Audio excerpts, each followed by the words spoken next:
I'm live. You are live. That's the thing you want to see. Oh, well, hello everyone. Sorry for the delay. We had some technical difficulties, and as you see, it's just two of us right now. RJ has some technical difficulties, but I hope he's joining us at least in the chat and is, sharing his favorite mental health books. No, that sounds wrong. Books that have a mental health topic with us in the chat, so he can communicate there. Life technical difficulties, things happen, but I'm excited to talk with you about mental health representation in books. And with me, I have Kate from the Literary Apothecary. Kate, do you want to introduce yourself real quick and say hi? Sure. Hello, everyone. As Fine said, I'm Kate from the Literary Apothecary and super, super excited for this chat. Yay. And as I said, RJ, we had him with us, and I hope he's in the chat. RJ, if you are, say hi too. He said he would be, so. Yeah, that would be great. Sorry that you can't be online with you. Maybe it works in half an hour or so, and then you just jump on. That's totally fine. Yeah. But just in case, just because you don't see him doesn't mean you can jump over to his channel and check his channel out as well. The link is hopefully down in the description. If not, I'll put it in there later. And then we'll just try it with the next live chat, Archie. That's totally fine. We were giggling around and saying like he was already done with Kate and me giggling around while we were waiting to get ready. So that's probably his excuse, not probably technical it. He's like, I can't deal with those two. Yeah, so RJ, you can be honest with us. That is totally fine. Alrighty, so I'm super excited for the second episode of Reading Across the Shelf, a live show that is all about diverse reading, and we're covering various topics throughout the different episodes. And in today's, it's about mental health representation in books because it's Mental Health Awareness Month. So, what topic would be better to pick than this one? Also, just before I forget it, happy Mother's Day to all the mothers of humans, of fur babies, mothers at heart, mothers by birth, whatever. Happy Mother's Day to all of you. And we wanted to start off the conversation just talking about why the mental health topic is so important to us and why we look for books that incorporate that topic in some way or another. So, Kate, I don't know if you want to just start. Sure, I can jump in. To me, this is a topic that I can literally talk about all day long for days. The core of my channel is talking about mental health and different life ailments and how to use books to treat them or to at least make them more bearable. And so it's very appropriate that we're talking about this now on a Sunday because every Sunday I have a bibliotherapy video that comes out. And this morning's video was about motherhood and all the different facets of motherhood. And I had a hard time narrowing down the picks for this discussion because to me, I grew up a bookworm as a kid, and books were my savior during a not so great childhood. And through my life as a reader, I've found that just about any book can be used to treat a different ailment depending on what you're looking for from the book. And some books will make you feel better. Some books will just remind you that you're not alone and others are going through or have gone through the same thing that you have gone through. And so I can talk about mental health in all of its different facets in books all day long. Yeah. Yeah, I think that's the part really that is also applicable for me. This you find something that you can relate to, and the feeling you're not the only one going through this. It doesn't necessarily help every single time knowing that there are others going through the same thing, but it makes you feel all of a sudden, at least from my end, I'm not so alone anymore. Yep. And knowing that if once I'm ready for it, I could reach out to others that went through the same thing, right? Or I can, again, read from others who go through the same thing. No, very similar story for me too. I've always been surrounded by books. They're just some sort of escape into a happier world or just a different world than your own. Um, and I'm doing that a lot because and I never talk about that stuff. So I'm just, because we're talking about it. So I was diagnosed with depression. I'm bipolar, and I Mhm. have been pretty much my entire life. But I got diagnosed in my mid 20s, but realized it only. So I was in therapy in my early 20s, and then realized it later on what my diagnosis was in like close to my 30s. So and since then I've been trying to figure out, what's going on, how to live with it, what are the signs when I am in an episode, and how do I just move on.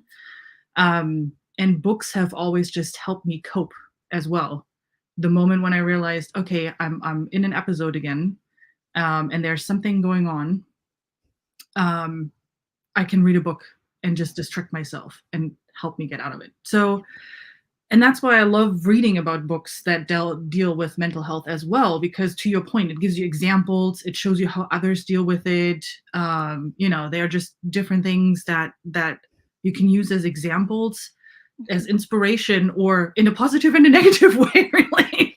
Yeah, And yeah, no, I think it is super important that it is part of our book world, that we learn absolutely. about it, even if you don't deal with the mental health situation, even if everything is fine with you. It's just good to know what goes on in other people's heads and what other Mhm. people deal with. So yeah, I agree. Awesome. I see RJ is trying. I'll give him another minute there. Just get his internet is working. Okay. um, but this conversation is really not to talk about mental illness in itself, but about books, and books that we like that have a mental health representation, and what type of mental health representation they cover, and why we like those books. And I know, Kate, you prepared one of your favorite books for this conversation. Yes. So uh, I came prepared to talk about two books. One is very new to me, and one is one of my favorite books of all time that I have reread many times now. I literally just finished my reread of it this morning. Um, and that's The Secret Life of Bees by Sue Monk Kidd. Um, Hello, Stacy. Hello, Kayla. I Anyone that has seen my channel has heard me talk about this book a gazillion times. And it's also fitting that I'm talking about this book on Mother's Day because at the core of the book is Lily, who I think is like 12 or 13, and this takes place in the 1960s in South Carolina.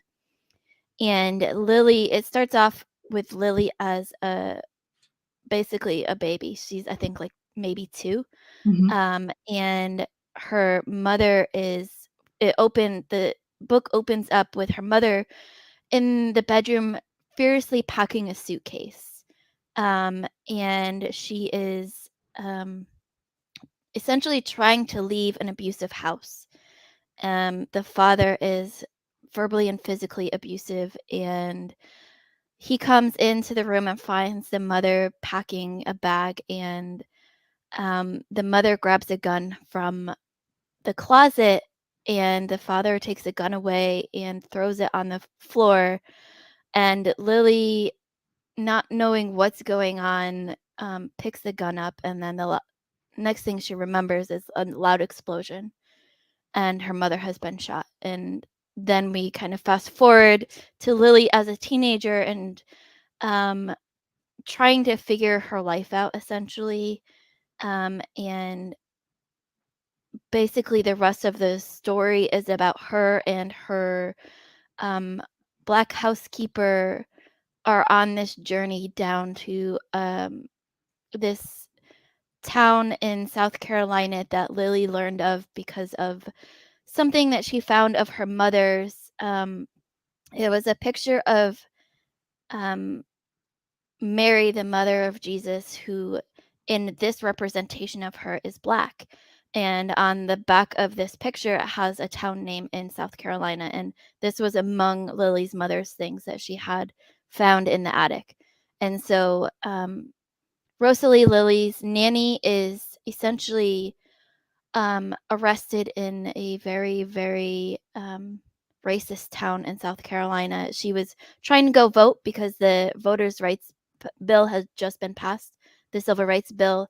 And so she was trying to go to register to vote, and a bunch of racist white men essentially attacked her, and she fought back, and then she was arrested and beaten in jail. And so Lily frees her from jail, and the rest of the book, that's like the first like 3 or 4 chapters of the book. The rest of the book is their journey down to this town and discovering the tale. Lily finds out the truth about her mother, and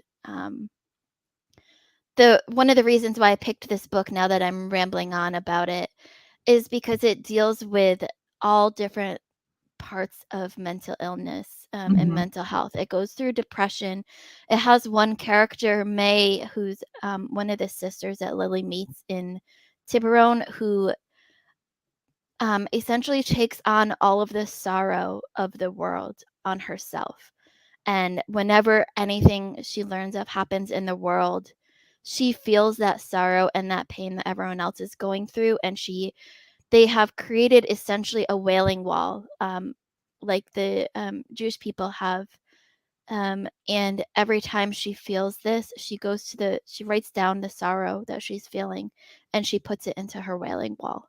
And so May kind of represents depression and anxiety and sorrow of the world. It deals with, suicidal thoughts and abuse in all of its ways, and racism, and it just uses bees as a beautiful metaphor for life. And each chapter starts with a fact about bees, um, and it just like it's described by others who have read it as kind of chicken noodle soup for the soul.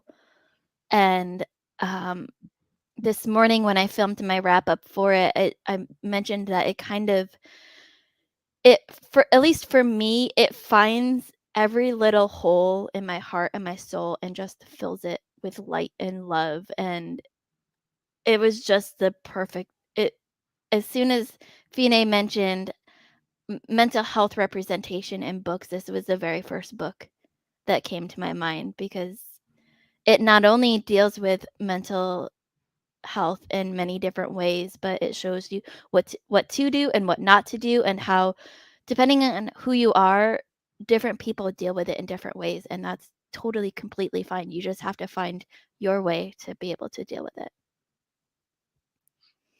Okay, the book moved up my TBR just now. This just sounds like such a fascinating read, and you have It's read it short too. multiple times, right? Yep. Yep. Yeah. Let's see, RJ, test 1, 2. Can you guys hear me? Yes. Yes, Yeah, there you are. Hey, welcome, RJ. that's good. Oh, thank you. Thanks, Trina. It's been rough, but we've finally got there. See, there you go. Sometimes it just takes a little bit. That's all right.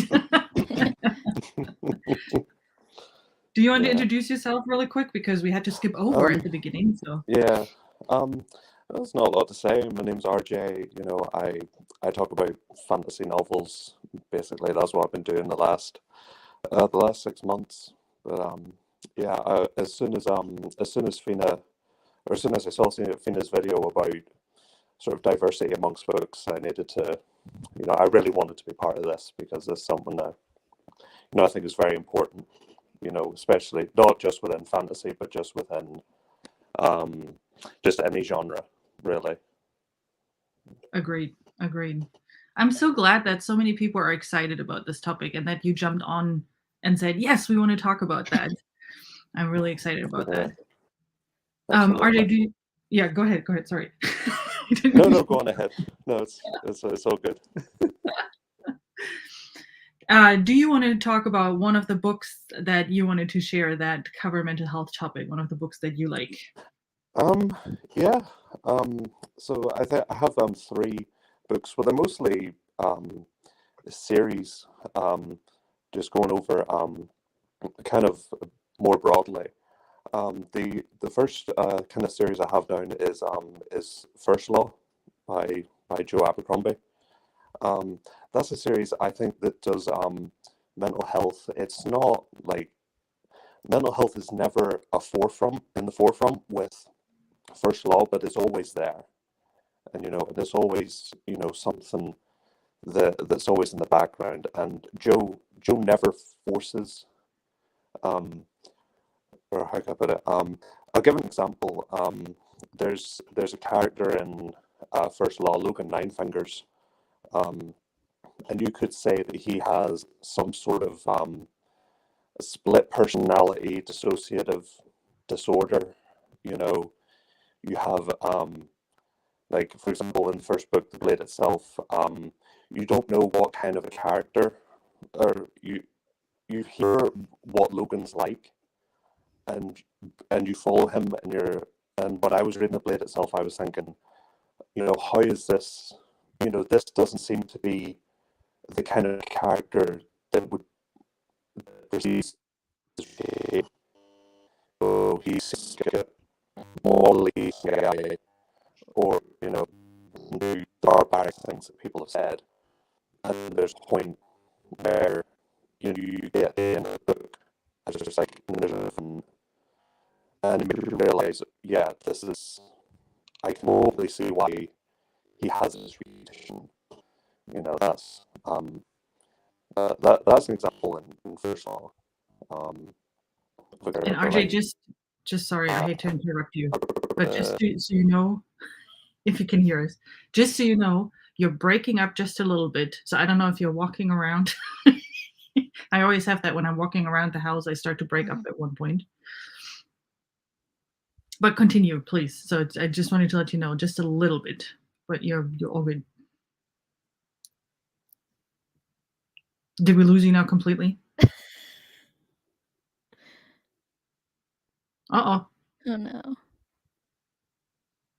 All right, but I got First Law, Split Personality, and Logan Ninefingers. That's one of those series that I also want to read really urgently, because I've heard a lot of good things about just gray characters and bleak worlds and how that is handled.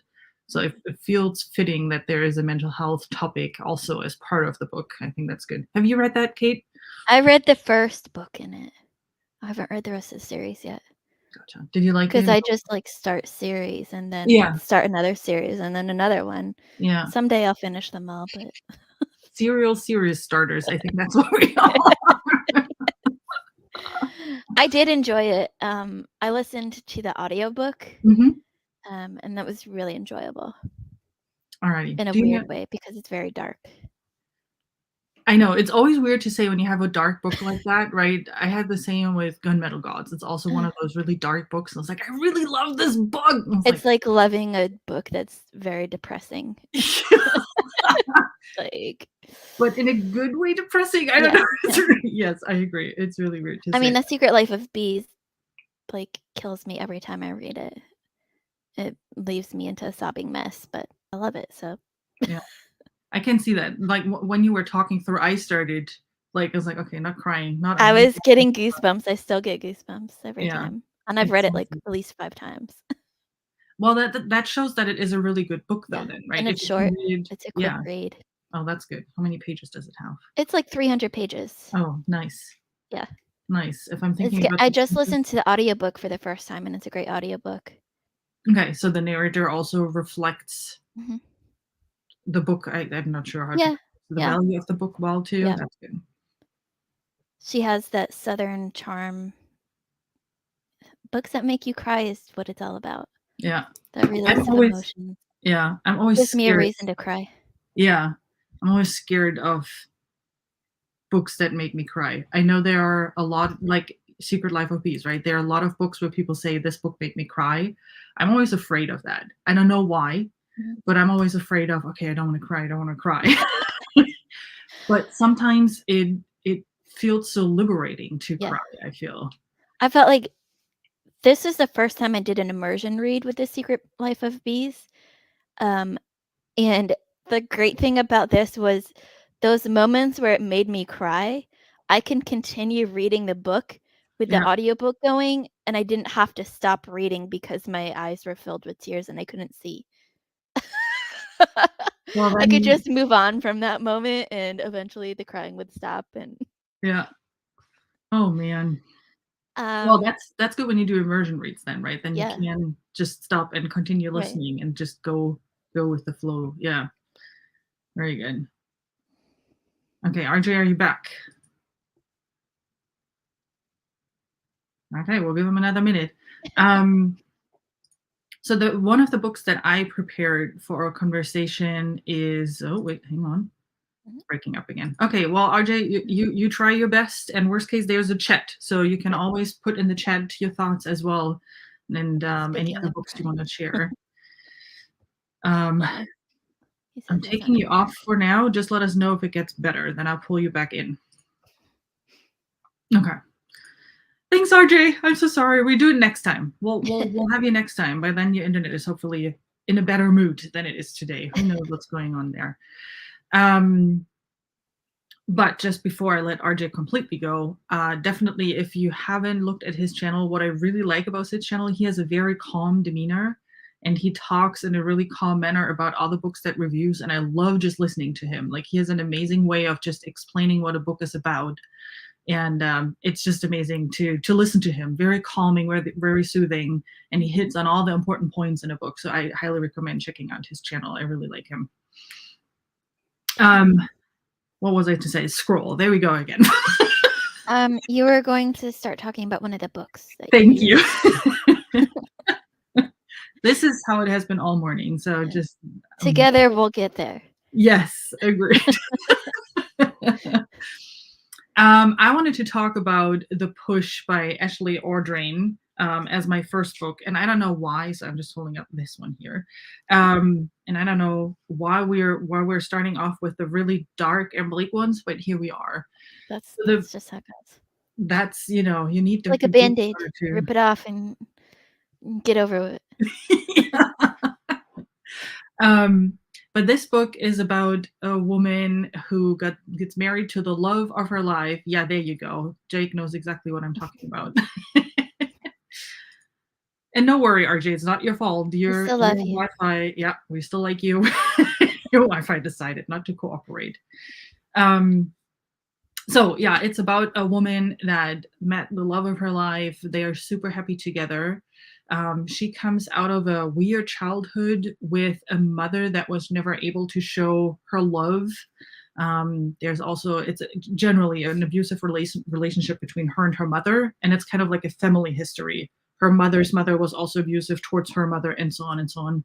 So she doesn't know what it means to be a mother, really. No one has really showed her, but her husband wants a child with her, and she is just not ready to be a mom. So the book is a lot about that conversation around, are you ready to be a mother? What does it mean to be a mother? Those type of things.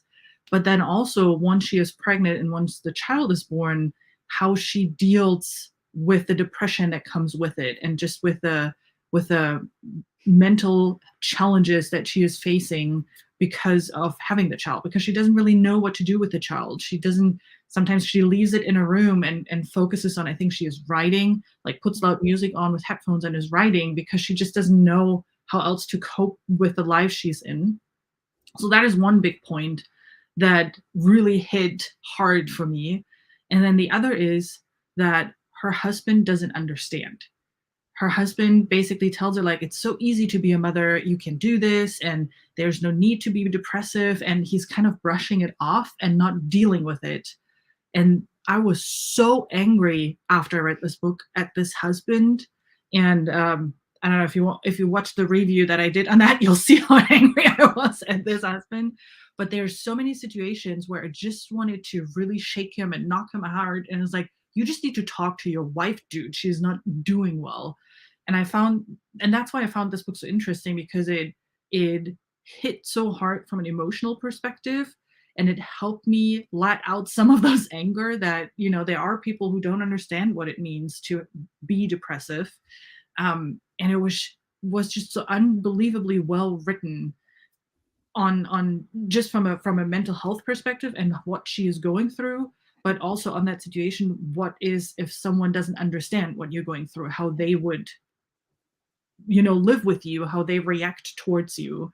And there's a lot to uncover. There are a lot of layers to that in the book that end up in not really great situation as well. So it is a very triggering book. So if you want to read it and pick it up, there are a lot of trigger warnings for this book. But but it is really good if you want to let out some anger, because you can. I wanted to throw the book across the room after I was done. I was so angry at this husband. Um, yeah, so it was released for me. I think it's Jay, correct me if I'm wrong, but I think it's sold as a horror book. For me, it's more. I don't think it falls really into the horror category. For me, it's more a fiction that deals with, coming out of a abusive family relationship, dealing with depression, dealing with not wanting to be a mother, but then being a mother and coping with that, and all those kind of things. There are also some very devastating topics in there. So again, definitely look up trigger warnings. But that is one book where I thought, I know exactly how you feel. I completely understand what you're going through right now. And I completely understand why you think the way you think. And it was just impressive to see that it written in a book, right? Yeah. Even though it is devastating. There's nothing happy about this book. Really, there isn't really. It's one of those where you may not want to hope for a happy ending. Mhm. Let's put it that way without too many spoilers. But yeah, it describes really well on what depression does to someone's life and the life of the people around you. Yeah. I think at least for me in my life, the hardest thing to explain to people who haven't been in serious depression is that it's not just being sad. A lot of people who don't experience true depression they think you're just sad, and like if you snap your fingers, you can just be happy. Yeah, But depression is more than just being sad, and it's yes, it's emotional and mental, but it's also yeah, physically wearing on your body. And that's something that people who haven't experienced true depression will never be able to understand fully. yeah, And it's one of those things that I can never explain truly to someone who hasn't been able to experience that. It's just you can say the words, but they can't understand truly what those words mean if they haven't experienced it themselves. yeah. Oh, hi, Stacy. Oh, whoa. Now we have two Stacys in the chat. That's going to get confusing. Wow. All right. Um, Thriller mystery, but it's not really fully that or fully horror. Yep. Great book, though. I agree. Yeah. Not a horror book. Very depressing, but very well told. Yeah. I absolutely agree. And I agree with you that, and this is probably exactly what you just said, is why I like this book so much. It explains something that is really hard to explain. And I have the same situation with my husband. He is, he is not depressive. He has no idea what it means. And at one point I tried to explain it to him, and I just couldn't. And we left it at the point of, I'll let you know when I'm in the situation, and I just need a hug at that point, or I just need to walk away and you need to leave me Yep. alone. So he, I can signal to him what it means, but he doesn't necessarily understand, which is not a bad thing, right? I don't need him to understand. I just need him what depression is. I just need him to understand I'm in this situation right now, and I need either a hug or I need you to leave me alone. So, Yeah. yeah, it is. It is not Yeah. fun. I'll tell you though, so I'm bipolar. I'm not just depressive, I'm bipolar. What that means is you're either really, really sad or you're overly excited. So I have the manic is I think that the actual Yeah. word for that. So I swap up and down. Manic episodes are not fun either, even though they sound fun. Yeah. For explaining okay, I have to write that down. Hyperbole and sorry, I can't talk when I type. I don't believe that I multitasking sense is a an thing. Amazon purchase coming. Yeah. Stacy, what is the book about? If you don't mind typing it out in a 1-2 sentence summary. I don't know how much YouTube allows you to put in there. What is the book about? Yes. Okay. Where were we? Books. This is going well. Do you have another book that you wanted to share? Yeah. So the other book that I read for this chat, and I could mention like 20 other books, depending on how long we want to talk. But the other book I have prepared to talk about today is a nonfiction book and it's called The Collected Schizophrenias. It's a book of essays written by Esme Wying Wang. Um, and it basically, so our author, Esme, is a mental health advocate, and she has finally been diagnosed with a form of schizophrenia, but her essays mostly talk about her journey to that diagnosis and how the doctors had diagnosed her with all these other forms of mental illness before they got to schizophrenia. She was diagnosed with bipolar disease, and she was diagnosed with, you know, ADHD and depression, and just I think the most important point that I got from this book was that to get a accurate diagnosis is the most important part in dealing with mental illness. To know exactly what you're dealing with will help you be able to deal with it and move on in your life. Just like bipolar disorder, schizophrenia is not something that can be cured. It's something that is managed and dealt with. Yeah. And it's a lot of schizophrenias are very similar to bipolar disorder, and um, often misdiagnosed as bipolar disorder. But once she had the correct diagnoses, then she was able to kind of move on with her life and figure out, how to deal with this, because she had always known that there was something off with her compared to Mhm. other people, but she had never been able to get a correct diagnosis. And this book came on my TBR years ago when I was writing my MFA thesis, um, about an ancestor of mine who had schizophrenia. Okay. And I had a professor that recommended this book, and as life goes, you don't get around to it until many years later. This was published in 2019, and I am so glad that I finally was able to get to it, because it was just very well written. It has, your medical jargon in it, but not so it's overwhelming and you have no idea what she's talking about. She'll Yeah. introduce the phrase, and then she'll go on and explain what that phrase means, basically in layman's terms and in terms of her life, and how she's trying to figure all this out along with essentially the readers.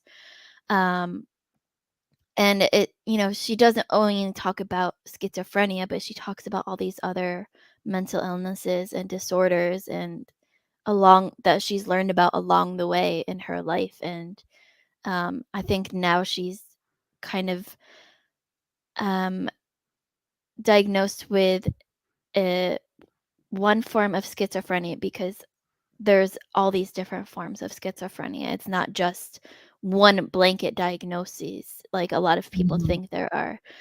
There's, just like bipolar disorder, there's many different forms of schizophrenia, and I think she Yeah. also has um, a little bit of bipolar disorder diagnosis too. But it was just really eye opening into the mental health world, kind of dipping your toe into the more scientific medical way ways of the world, but not going overblown where you have no idea what they're talking about. Yeah. Yeah.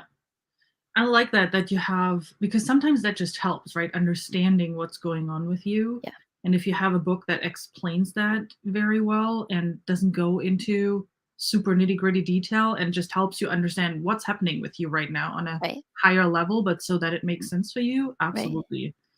Um, different treatments work for different people. That's why Mhm, therapy is so important, right? If you mhm, are in a situation where you just can't cope with or you just don't know anymore how to cope with it, yep, therapy is so important. And I don't know how it is in the US, but as an example, in Germany, when I started looking into therapy, I had not a conversation with my therapist day one, and then I was stuck with that person. But mm, I had a yeah, first interview with just a random therapist that my health insurance said, okay, go to that person. You have your first interview to understand what is it that you're dealing with? What is it that you want to fix? And then I had another interview with another therapist, like a more deeper dive interview. And then those Mhm. two put together a recommendation on what type of Mhm. therapy I should get. And then you start searching for your Yeah. therapist. So my insurance allowed me to have, I think I could visit 5 different therapists and then pick one of them. Nice. And if it didn't work with any of them, I had to wait just a little bit and then I could start the search all over again. Yeah. But to that point that Stacy and Jake made, and that right, it's not a one size fits all solution. It's not a one size fits all problem. It's really important that you personalize it, you customize Yeah. it I to what think you're going through. for me, the most important thing about therapy is not the therapy itself, but finding the right therapist. Yes. You have to find someone that not only understands what you're going through, but truly wants to help you get through it. Yeah. Um, I've talked to many different therapists over the years, and some of them completely got me, and some of them were just doing their job. And that's not very helpful when you're trying to get through a major depressive Yeah. episode and you already feel like you're the scum of the earth and don't belong there when you have a therapist that just says, you know, they keep going back to your most vulnerable moments that you don't want to relive again. You're trying to get beyond those moments and they keep bringing those up and I'm like, I know the root of the problem. That's not the issue here. Yeah. It's getting past that is the problem that I can't deal with. Um, the one of the things that I have found the most rewarding about my current employer is that they have a kind of like a counselor program where you can meet with a counselor provided by the university for free up to 8 sessions. That's And good. then if your counselor decides that you still need help beyond that, if you and your counselor come to that decision, then that person will then recommend a licensed therapist for you to go and talk to in the community. But the university I work at just provides this base help for free for anyone employed there, also for students. Yeah. But I found, the last year had been really, really stressful for me in my last job and the current living situation that I was in at the time. And I just needed someone to talk to Yeah. that was outside of my world. And I found this support system. And that was the first time that I truly found a counselor and a therapist that understood me as a whole person and not just as a diagnosis, not Yeah. just as a number, not just as, person paying their paycheck. But she understood like my past history, my depressive history, my, love for books, my introvertedness and what it truly means to be an introvert. Like she understood every single part that made me whole. And that was the first time that I ever found a counselor that truly understood who I was. And so I just like laid my heart out to her. And she didn't just, tell me what I wanted to hear, but she told me what I needed to hear. Yeah. And sometimes it was what I wanted to hear. And sometimes it was the hardest thing I had heard in my life. But she knew, what needed to be said at times. And um, my life has been 10 times better for talking to her during those 8 weeks. Yeah, I can imagine. Yeah, absolutely. It just shows how different you are treated if Yep, the doctor doesn't have to worry about, "Hey, I need to put in right, a claim to get the money back for right. treating her." But, "Hey, I get paid never, either way I Yeah. get paid." So And I can to really Jank's focus on the point, person. Yeah, not once did she say, like, you have a history of depression and suicidal thoughts, so let's get you on this medication. that's very good. She never, like, she had mentioned other medications that she knew I was already on for other, um, like for my seizures. And, at that, I was talking to her when I had my surgery on my shoulder, so she would talk about, the pain medicine that they would put me on and different side effects of that and stuff. But not once did she say, "Hey, you have depression history, so we need to get you on medication for this." She talked about different ways of treating depression without medication. Mm-hmm. And she would talk about, the core of where my depression stemmed from, but then talked about ways to get beyond that. She knew Mm-hmm. my family history was complete trash. And she knew, we talked about my love for Scotland and how my heart is in Scotland. And she said, just go there one day. And at that point, I thought, I had wanted to move to Scotland one day, but I was worried about how I would tell this news to my mom.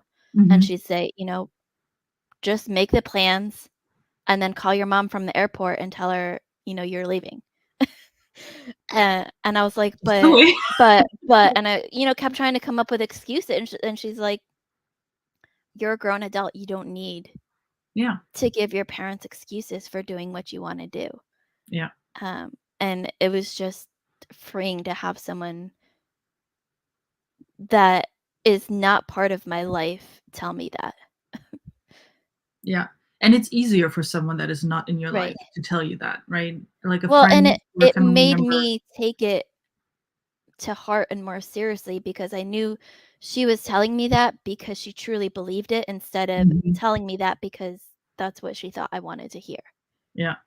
Um, I mean, you so wanted to hear it. Come on, you want to move no, to I Scotland. wanted to hear it, but the point that I'm making is that she told me that because it was the right thing to Yeah. say, not because she knew I wanted to hear it. So she was saying it just to make me happy. Yeah. Yeah. All right. Hey, Ursi. Just going back really quickly because Stacy summarized that book for us, The Hyperbole and a Half by Ellie Brosh. As if he's saying it's a graphic novel, humorous, and several chapters on her own depression and experience and how she felt when people tried to cheer her up. That's the worst. She also has a chapter there on burnout and feeling overwhelmed with adulting. Yep, there are lots of other chapters as well that cover another. Yeah, that sounds good. There is also that reminds me a little bit. Maybe it's the same person. I'm not sure. No, I don't think so. I think she has a different name. There is an Instagram account that I really like too. She draws also comics on general mental health, how difficult adulting is, like just general stuff. It's not always very specific to mental health, Right. but just adulting sucks, like just that basic principle. And that sounds similar. So I have to check that out because I really like that. And I can't remember what the name of that comic is. If I find it, I'll put it in the description down below.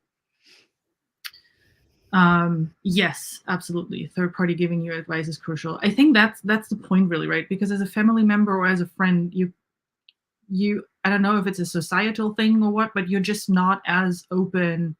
You're just not as open to sharing. Plus, you're not experienced, right? Just like if I would talk to a random friend, they are just not experts when it comes to mental health. So, Right. they want to be nice. They want to make sure that you are good. And They're too close to the topic, the subject. yeah, exactly. Well, and their goal is more to make sure you're not hurt, not to solve the problem necessarily. Right. Not that they do that intentionally, right? But it's more They more want to put a band-aid yeah, over it yeah, instead of actually healing it from within. yeah. And I think that's normal. Like even as someone who is in this situation, I don't know if I could help a friend like my therapist helped me. It's the same way the other way around. Yeah. Yep. There you go. Books. Okay. Multiple ones. All right. Okay. We have to check that out. Gotcha.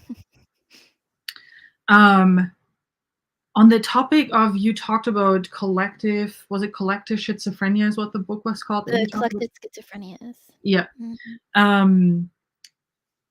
It has nothing to do with mental health, but with the right diagnosis. I read a book. I was actually not planning on talking about it, but here we are. I read a book called Brain on Fire, Oh, yeah. which is about misdiagnosis. So she ended up, I forgot, it has been a while, and overall, I was not the biggest fan of the book, but it talks about that misdiagnosis. I don't know what she was diagnosed with, but they basically said she has mental health issues, and they were trying to admit her to like an asylum. What is the modern word for that? Asylum is very old. Um, Anyway, you know what I'm talking yeah. about. And they figured out last minute, essentially, that she had something going on in her brain. Like it was actually a physical illness, and they had to get her surgery and give her some certain medicine for her to get better. It had nothing to do with mental illnesses or with her being like having psychosis or something like that. Nothing, none Yeah. of that at all. And I thought that was so interesting because she talked through her experience, how the doctors brushed her off and basically said, like, no, you're just, yeah, is it I don't know. One of those, you know, pick, pick the I think right there's one. a nicer phrase for it these days, a more politically correct phrase, but Yeah. yeah, Yeah. we know what you We know what I'm, English is not my first language. Yeah. That's my excuse. There you go. But it's so important. And there's another book, and that's one that I actually wanted to talk about, is that the 10 Days in a Madhouse, which are actually news articles that were written in 1887. So Nellie Bly, the author of those articles, she's a journalist, and she made an experiment for, hey, I'm assigning myself to an asylum. I'm letting myself be declared insane. And then after 10 days, you pull me out again, right, to her, she said to her colleague. And I'll then write articles on what it is to be in an asylum. And that thing, I mean, it was 1887, but there's another book that I want to read called The Great Pretender, which has the same premise, but it is, I think, in the 90s, so which is not that long ago. Yep. And from what I heard, the results are not much better. But she's basically telling her story of being 10 days in an asylum. And there's definitely the part of the story of how people are treated in an institution like this, where it's supposed to be about helping people. That is one part. The other part that I found really irritating is how easy it was for her to be declared insane because she was a woman. That was the first point. But also, she didn't have to do much. It took her one night for people to tell her that she's insane and that she should be admitted to that. What is it called?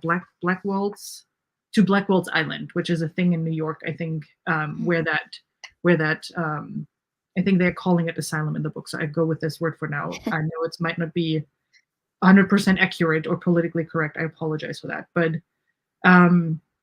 yeah, so I mean, the main part of the story is the treatment there, but it is still scary because you don't know what happens behind those closed doors, right? So I'm really excited, quote unquote, to read The Great Pretender to see how it is nowadays, or at least 10 years ago. And what the book did, because I read afterwards a lot more about what that book meant for generally for psychiatry and psychology and everything. They put in a lot of changes, and they got a lot of funding in, I think it was New York where that happened, in the state of New York, where they just made sure that places like this get more attention, are reviewed more often, have more funding so they can actually take care of people and whatnot. It's funny that you mentioned those two specific books because those are referred to a lot in the collected schizophrenias.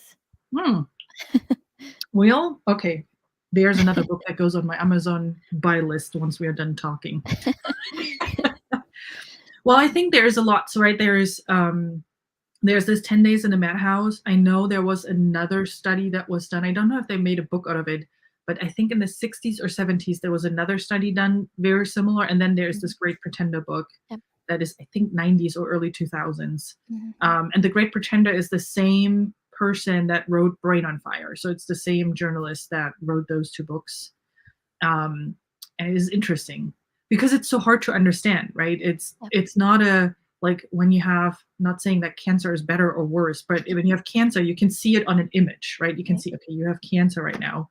Whereas if you have depression, or if you have a psychosis, or if you have schizophrenia, there is no image that you can put up on the screen somewhere that shows you like, this is what it is. That would be nice. But which makes it so difficult. Then also how to treat people, right? Yep. So yes, I'm glad, Jake, that we got a long way. I remember. I mean, I didn't take up psychology class, but I remember the stories that are now used for horror movies on how people were treated with electroshocks and, Yeah. you Well, know. even, I have epilepsy. Mhm, And when I was in grad school, I had seizures all the time. And the way that they deal with, people like me with seizures today is 1,000 times better than how they dealt with them in the past, where people truly believed when they saw, especially kids having a seizure, they thought we were possessed by the devil. And mhm, they would do exorcisms on us. And that's all that they thought they could do. Because, if you think about seeing a kid mid seizure in, the 1600s, when nothing like this has happened before, there's no mhm. medical behind it. What else are you going to believe? Yeah, You would have especially um, in the more um, paranoid societies. The there's a better term for that, but you know what I'm talking about. um, you know, anything that they couldn't explain was the devil's doing. yeah, Um, so, you know, if they can't explain it easily, then it's the devil's work. So yeah, then an exorcism is the only thing that can save you from the devil. yeah. um, it's just, yeah. We can be glad that we live in today's times, not Yes. 4,000 years ago or whatever. No, Yep. wait, hang, 400 years ago? Math is Mhm. not my strong suit. We'll just move on. Yeah. I mean, even in the 60s, they had no idea what to do with Caesars. Mhm. So Yeah, it's only recently that they've made these headways in science with the funding that they've had to do for studies like that. agreed. I would be curious even to know, because I was in therapy like 15 years ago, close to 20 years ago now. I would even be interested what changes have been made since then, Mhm. especially since I was in Germany back then. Very different Right. country, very different background compared to now. But anyway, um, on a slightly more positive note, because we talked about so many rather depressing books so far, Yeah. I have one that I wanted to share that I thought was very well done and had a very positive ending, and that is the one that I cannot say what the series is called because YouTube is going to ding me for that. But it's The Wolf of Oren-Yaro is the first book and the entire series. With here it is also about childhood abuse and everything that she had to deal with.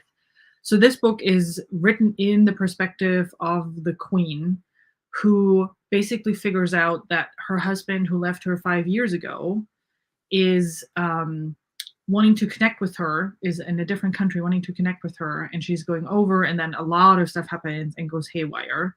And throughout her entire journey that she basically does, she learns that what she thought her father did is not reality, and she learns more and more like how badly he treated her.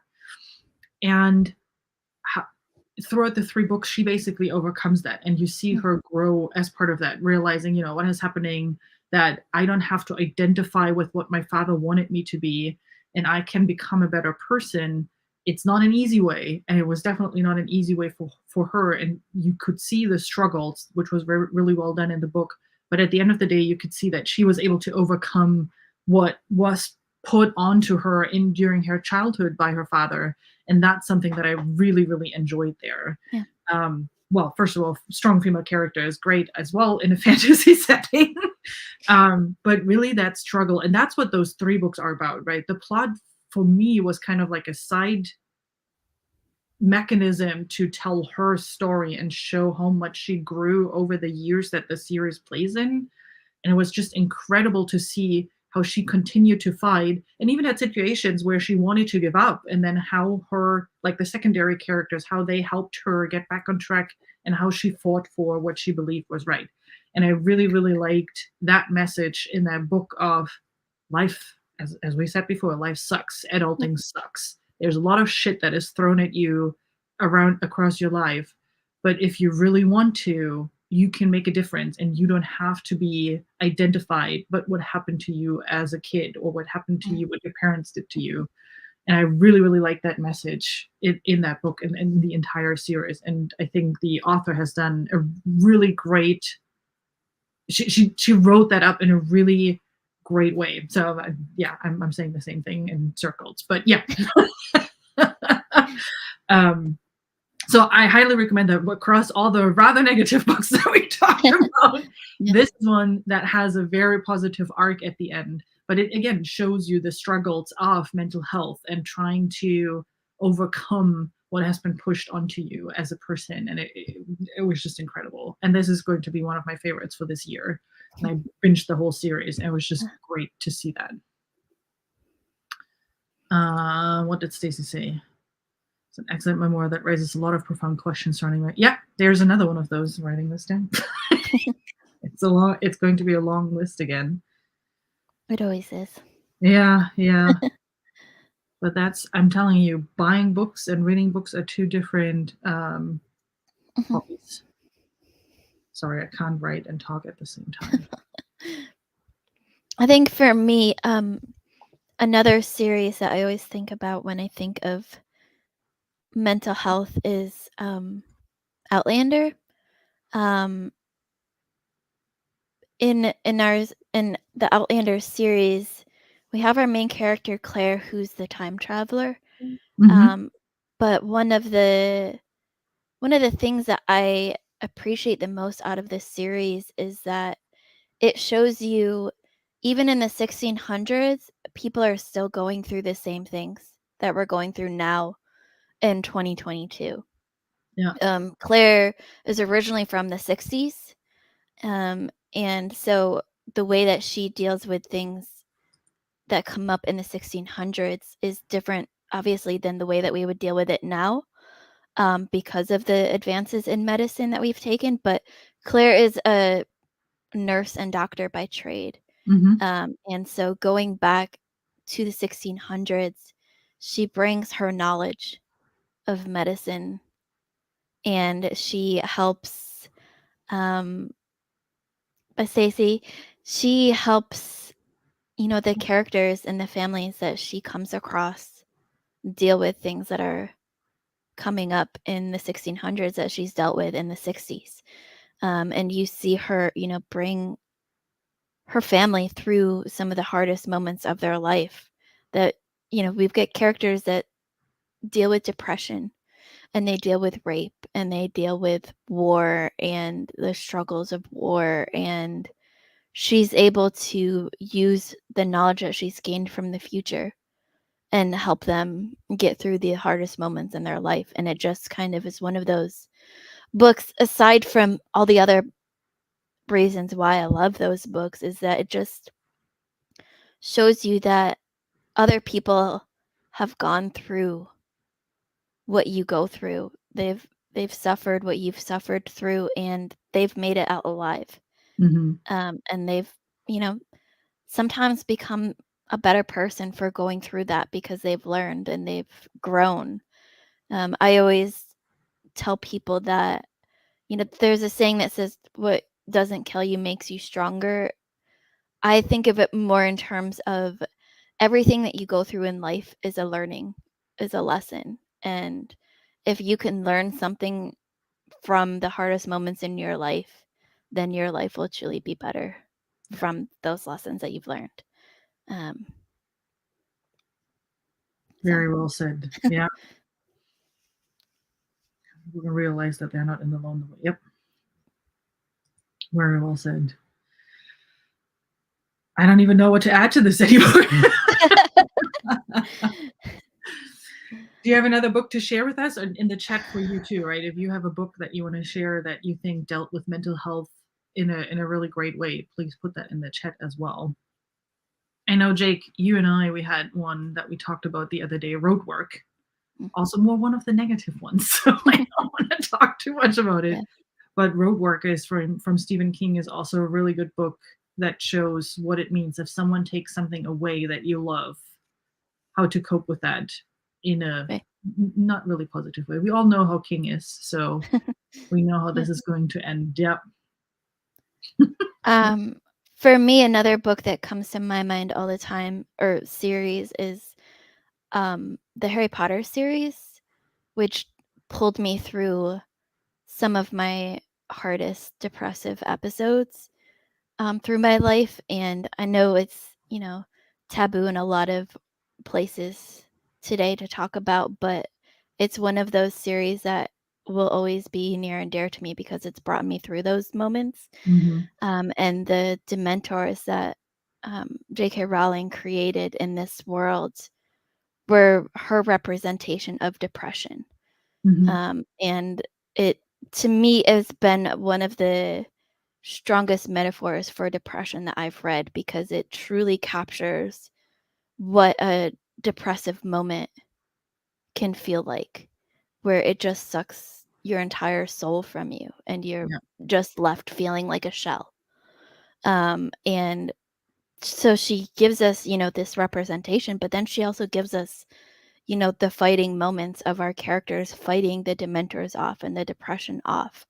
And, one of my favorite moments is when Professor Lupin gives Harry a piece of chocolate. And it just, it's great because I love chocolate, but it just shows you that sometimes it's the simplest things in life that will help you get through the most hardest moments in Yeah. your life. Just a piece of chocolate can make your day when you're going through those depressive episodes. Yeah. And so those books will always be near and dear to me.